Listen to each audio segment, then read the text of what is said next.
यमुना जी के तट पर अपनी विष की ज्वाला फैलाए हुए था। उसके प्रभाव से आसपास के जितने भी पशु पक्षी थे सब प्रताड़ित थे। कई गाय मूर्छित होकर के गिर गई थी।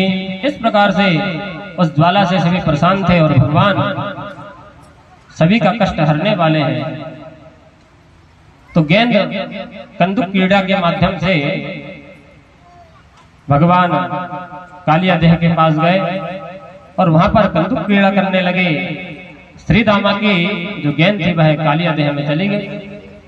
इसमें तो श्रीमद् भागवत में सीधा आया कि भगवान गए हैं और काली देह में कूद गए। कंदुक क्रीड़ा का इसमें वर्णन नहीं आया। कालिया देह में सीधे कूदे हैं और कालिया के सामने जब पहुंचे वहां पर कालिया नाग की सभी पत्नी खड़ी हुई थी। नाग पत्नियां सब हाथ जोड़ करके कहने लगी कि तुम बड़े सुंदर बालक हो और यहाँ कैसे आए। अजय सरगुन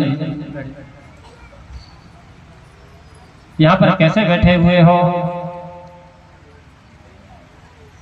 यहाँ पर किस प्रकार आ गए, कौन सी तपस्या तुमने की है कि यहाँ पर आ गए। क्योंकि विष की ज्वाला बाहर थी और बाहर ही सब मूर्छित हो जा रहे थे। ये तो मुख्य जगह है जहाँ पर अत्यधिक जहर है कालिया का, पर वहां पर भी तुमको कुछ नहीं हुआ।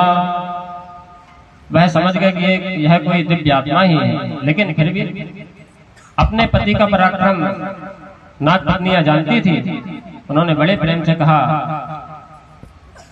कि तुम सुकोमल बालक हो, यहाँ से चले जाओ। अगर हमारे पति उठे तो तुम्हारे लिए ठीक नहीं होगा, तुम बड़े कोमल हो। कालिन्द्याम कालयस्त्रेभ्यः कश्चित् विषाग्निनां तृप्यमाणपया यस्मिन् पतन्त्युपरिगाः खगाः तं प्रेक्षणीय सुकुमार वदतां श्रीवत्सपेतवसनं स्मतसुन्दरास्यं क्रीडन्तमप्रतिभयं कमलोदराङ्घ्रिं छन्दस्य परमसुरुषा भजयाच दादो। खूब मना करने पर भी भगवान ने कहा कि भाई मैं तो इसी काम से आया ही हूं, और जोर से एक लात कालिया की पूंछ पर भगवान ने मारे, जिसके प्रभाव से वह उठ गया और उठ करके भगवान को देखा तो प्रहार किया, पर भगवान उसके प्रहार से बच गए। लेकिन कालिया भी कम पराक्रमी नहीं था। अब ऐसा समझिए कि वह स्वयं गरुड़ से लड़ा हुआ था, कोई साधारण कालिया नहीं था। जो गरुड़ से लड़े, और गरुड़ जो है उसका पराक्रम आप देखिए।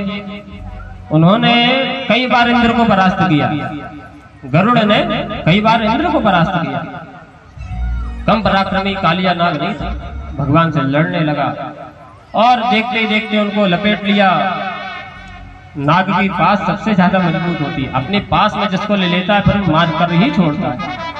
भगवान ने जब देखा कि इसकी पास तो बहुत मजबूत हुई है तो अपने शरीर को बढ़ाना प्रारंभ किया और उसके पास से मुक्त हो गए और जा करके सीधे उसके माथे पर चढ़ गए और चढ़ करके ताता थैया नृत्य करने लगे। नाग